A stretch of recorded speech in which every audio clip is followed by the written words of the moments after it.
Hello, welcome back to the Harmony Inspired Health podcast. Today, I am joined by a truly inspiring woman whose journey embodies the essence of mind body transformation. Emily is here to share how her love for yoga, Ayurveda, and coaching have not only shaped her own life, but now she's being able to help others align with their purpose and peace. So, we're going to be diving into what it really means to live in alignment with your truth beyond productivity, beyond perfection, and how ancient practices like yoga and Ayurveda can help us become who we were always meant to be. So, welcome to the podcast, Emily. Hello, thank you so much for having me. I'm truly grateful to be here and excited. Yeah, you're so welcome. So, I'd love to learn a little bit more about you. How did you get into Ayurveda and yoga to start with? Because are you an engineer or you've got an engineering mind? It says in your bio. Yeah, I am an engineer, so a chemical engineer, and did a lot of work in oil and gas, ethanol, a number of different parts of industry. And during that time, so in college is when I found yoga. And I found a class, fell in love after the first class, said, okay, I'm doing this for my exercise. Of course, I do running and other things too when I need it to balance out my pitta or other things that have come up. And then the class schedule changed. I did more on my own, which was how it just grew into being part of my daily life. As I got into the workforce, I realized, okay, I'm balancing out in my exercise, but I think there's more to learn on daily rituals, dinacharya, or other aspects. And that's when I dived into Ayurveda in my own personal world and life. And it felt so wonderful to be able to have these things where I could do them and then enjoy the day and just feel like it was completely full. I was able to do more and more is really what started happening. And still keep my balance within for my digestion. Over the years, I started to realize, okay, well, maybe there is a limit, or at least one where it takes a little bit different experiences to find more balance. And that's where I had been working really long hours in the engineering field, from 6 in the morning till 10 p.m. by my choice because I had wanted my pitta in me wanted to make sure everything was done and wanted it to be perfectly done. And so I came to the realization in September of that year I hadn't used vacation and I was like, okay, I'm gonna go get yoga trained. And then that was a great way to say, okay, I've got to leave work and go to this class because I'm teaching it. And if I don't show up, not cool for me and for other people. And it really dived in from there around sharing more of that. I started teaching more classes.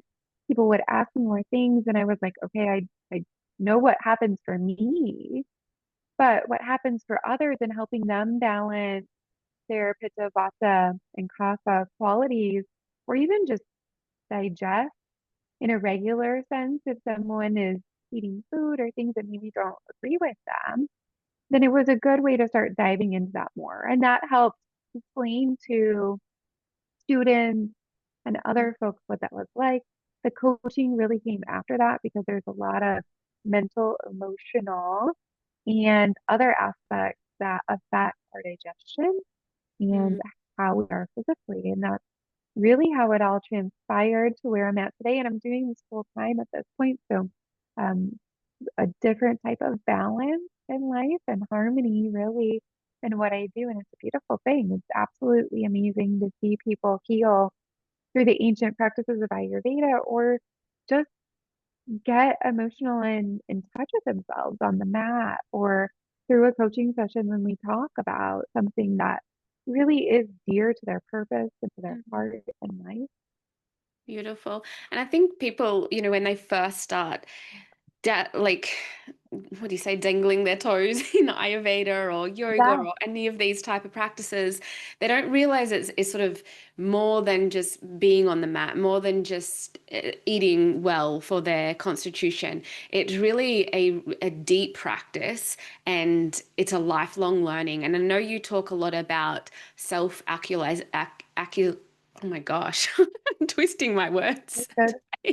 Actualization, self-actualization. So I would love to know what that really means to you and how it's different from traditional goal setting or self-improvement. Like, what is this self-actualization at its core? Yeah, so self-actualization, when it was first introduced to me, was really along Maslow's hierarchy in taking a psychology class. And it's like you get the basics taken care of, food, water, shelter, you have relationships in life, and all of that. And I started realizing as I was gaining and connecting more to my purpose that there's more than that to it. We might be able to have food, water, shelter, but also have fulfillment. Or we might be able to need to go to the grocery store and be a little hungry, depending on what our schedule is or whatever else is going on in our lives, and yet still have fulfillment. And so I was like, okay, so it's a scale, and we kind of go up and down and where we're at in the self actualization. And then when I dived deeper into my meditation and into the Ayurveda practices where we're talking about digestion and we're talking about healing with others and the connection of our nervous systems together, whether it's in nature, whether it's another animal or another human being, I was like, oh, okay. So when I had this experience in class and I went to class, I was happy. I was feeling wonderful for my yoga class. And I did an adjustment. And I left class and I was like angry. And I was like, wait, class was lovely. Everything was really, really good. People complimented at the end, like, why am I feeling this now? Mm, And I was like, oh, yeah, I probably, as we work through the energy in the room and the energetics that connect back into. So the lady and the individual was fine and happy, but the adjustment did make a difference for mm, her. And so it made me become very conscious about when and how, but also protecting my own energy. If I have high empathy, things like that, that it's going to be affected through that. And so this was all part of my journey for self-actualization. And when I felt more aligned with spirit, it's actually when we transcend and our intuition feels strong and we feel confidence in that. And all of that takes the practices of all the 8 limbs of yoga, the morals, the ethics, the asana, the meditation, the practice, the tapas. And then it also takes the Ayurvedic part where we say, okay, I'm going to find my harmony and balance within all of the elements.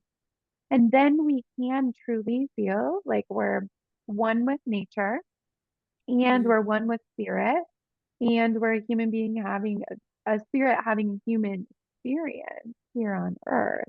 And that's really what the self actualization process is about, connecting to that purpose, working through all the things for self discovery to get to that point, whether it's food or mental or emotional healing, whatever that is. And then saying, I am connected. I'm making decisions that are aligned with my divine purpose. I'm here in this world in perfection and I'm a beautiful human being. I deserve abundance and it is around me. I see it every day. And then I can truly love myself, love the people around me, and it just radiates. It's more of a life that we truly enjoy.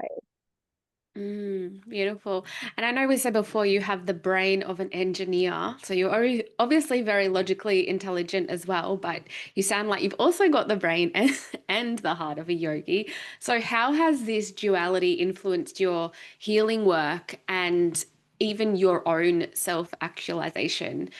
Because I can understand from the perspective of having that engineering background, there's a lot of logic, there's a lot of science, there's a lot of math, like working everything out in that structured form. How are you using this duality to come to your conclusions now? So really, the engineering was a lot about problem solving. Mm, And so it's a great way to work with individuals and say, okay, what's happening in your life? How can we come up with a way to work through that? And it's also systematic. So we look at the individual as a whole, which is completely Ayurvedic related. And it's a beautiful thing because I may have an upset stomach and the person next to me might have an upset stomach, for example. However, they could be completely different causes. And not only that, one person might listen to this in like a more relevant, current, present moment. One person might listen to this podcast today and hear certain parts that are important to them. And another person might listen to it and hear something completely different. And that's where treating the person as a system and as a whole really does make a difference. And so the joy and the love of being a yogi and the experiences on that spiritual part and then to that intellectual and logical and engineering of like, what's going on. It could it be this part and is the liver affecting the eyes or is there something going on emotionally that's affecting the liver and okay, what can we do to adjust in your life and I can give suggestions too, right? But also what feels good to that person is super important for the alignment and being able to work together on that too as a partnership, really. yeah, beautiful. Absolutely. So for you specifically, was it challenging to shift from a structured sort of left brain world into one rooted in energy and rhythm and surrender, or had you always sort of felt connected to that way of being and seeing things? So it was different because being an entrepreneur is definitely different. Working for yourself versus working for someone else. I would say that's probably the bigger change. Hmm. The rest of it was already coming, right? Our internal sense knows this is the important part, right? Mm. And even when I was little, I was interested in things. Like my grandma used to say, "You're going to be a doctor," and I would be like, I don't know about that."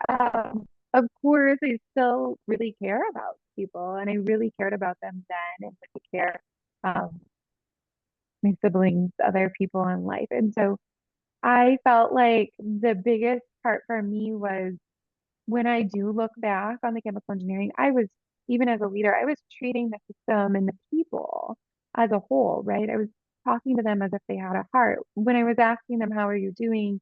It wasn't just, you know, hey, what's going on today? It was also like, oh, I do care about your family. I do care about your illnesses or other things that are coming up. And I'm here if you need support in that. And so that part wasn't quite as much to transition. The logical and the systemic thinking, the plants actually do kind of operate like a heart, right? So if we think about oil and it comes out of Mother Earth and it has all these different components as part of it, it goes through certain processes in the plant and then that gets separated into different ways. So it's a very heavy oil when it comes in, but sometimes it goes into jet fuel, which is very light, or it goes into kerosene, or it goes into heavier oils. And so really our body is doing something similar. So we have Yeah. something that keeps it up for digestion in the stomach. And if we add ginger, it's a great thing. And we have a heart that's really beating and pumping, just like a pump in the plant. And then it's really flowing through and digesting. And we're keeping the parts for certain parts of the body and the cells that need it. And we're sending the waste off just like a plant is doing or a byproduct or something like that for the plant. And so when I had that realization, more of my internal knowing became much more aware. And then I started actually in harmony. I was really doing both. I did teach and was doing Ayurveda for quite a few years. I didn't end the engineering work probably until about 2024. So Yeah. it was a combination until then. Yeah. Yeah, well, I love how you're bringing your engineering expertise and wisdom into the science and the art of Ayurveda. When you did sort of make that full shift in 2024, did you have to sort of step outside of other people's expectations of you and how you were presenting yourself in the world, or did you maybe struggle with your internal expectation of, you know, what what your life should look like, going to college to become, or a university we have in Australia to become an engineer and doing all that and then pivoting into the yoga Ayurveda world? Was there expectations that you sort of had to really bust through? Uh, yes and no. A lot of people that knew me and I'd interacted with and um, talked about it, they could tell, right? Our energy around topics that we really enjoy and we really want to talk about were pretty clear. So they were like, a few people were even like, "Are you going to open a studio? Are you going to do this?" And I was like, "Oh, I don't know." And over time, things became more clear. But even beyond that, yes, there's still the part of my parents being like, "Oh, well, are you going to go back?" In that first year, at this point, I think people are a little more familiar with it just because I've talked more about it too. And I think when we are open and authentic with what we do, I did have some colleagues where they were like, "Oh, I didn't know you even taught yoga." And I was like, "Oh, yeah, I've been doing it since like a year." Um, and so there's that part of it too, of the different types of who we are is very multifaceted and we can have all these different things and our identity is important and that's where the self-actualization really rings so true for me because I feel confident in calling myself a self-actualist who's building and creating in the world for mutual benefit for the world and for me because we can and we are allowed to change and shift who Mhm. we are and our identities. The previous experiences will always be with us as we want to take them with us. And the future is being built in the present moment with our actions and what we do. And all of that part of it. I did have a few, like the initial parts, I was like, okay, what are you gonna do?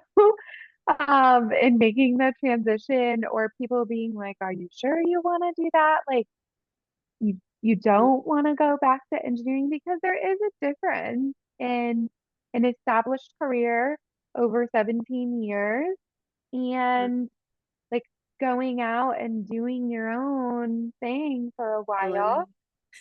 Yeah, and it feels good. And part of what became part of the acceptance for me was I've got time in my life and I feel young enough and I feel confident and it feels really good to do it.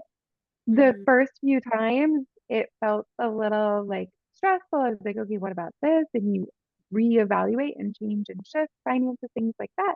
However, I've had so much less stress and I feel like I've actually felt more blessed every day and love what I'm doing, that the work has brought me more energy in a way that's life giving than what I was doing before. Even though I, did things that changed the world and made changes and helped the environment and kept people safe through the work I was doing before, it just feels really, really good to still do something related to that, right? mm, When we connect to nature, that's still the environment. When we uh, keep people safe and heal, that's still that. Yeah. So yeah. it's just that um, coming to that internal terms of the acceptance of the changes along the way, but it's all possible once we set our mind to it. Absolutely. And I think, like you said, our past is still part of our dharmic path. It all creates who we are today in this present moment. And the knowledge that you acquire along the way is just part of your journey. And Ayurveda is the science of life. So really, all of life, in past Yeah. careers, whatever that means, we can bring it all together. And I think that's what's so beautiful about it. It really bridges all of our experiences together, which I love. So I've loved hearing your story and your journey with Ayurveda. If you had one core message or belief that you hope every woman would have to begin to or to embody into their life to create their sort of own path of self-actualization, what would that core message be? To really listen to what our inner intuition is and be bold and have courage to make the change. We can be really resilient.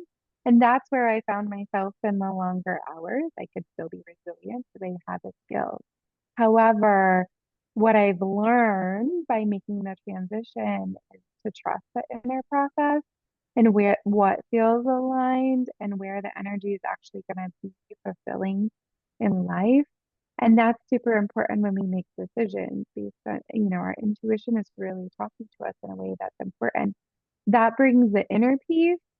And when we have the inner peace, the alignment and external peace in the world is really, what transpires from that because other people will recognize it and we're able to respond better when we have other people in our lives. And so those things are just, it's really important for the greater consciousness where we are all connected as one whole being too.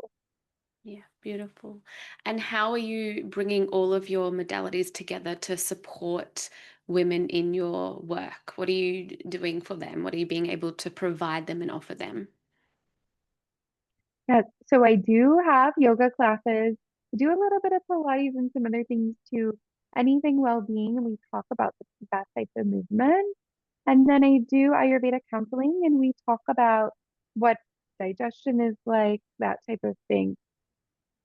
If a person comes through the life coaching, a lot of times those things come into the Yeah. conversation anyways when we're talking about connecting to spirit and connecting to what we truly would love in our lives.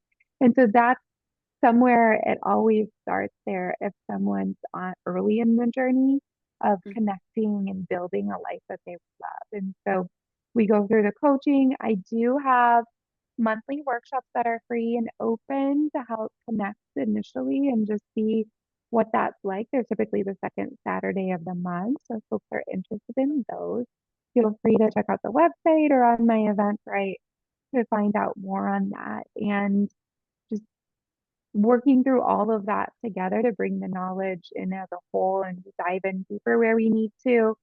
We Yeah, we release where we need to too.